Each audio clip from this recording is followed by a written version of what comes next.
Menjelang bulan suci Ramadan, harga daging sapi di pasar tradisional di Aceh mengalami kenaikan. Kenaikan harga ini disebabkan banyaknya permintaan dan mahalnya harga sapi yang dibeli oleh pedagang.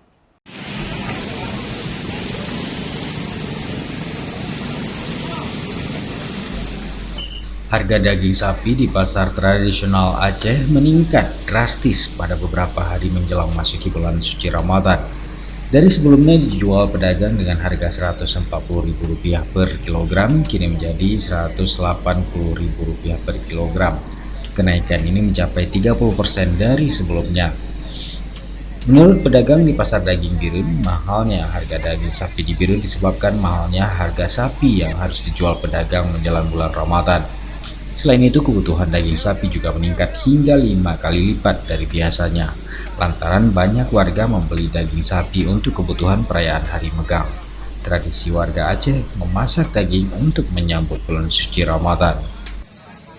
Biasanya berapa? 150 sama 140. Ini sapi kampung, ada 2 campuran. Memang setiap megang mahal, Pak ya? Ya, setiap pegang hampir murah mahal deh. Dari Birun, Tim Liputan Aceh TV melaporkan.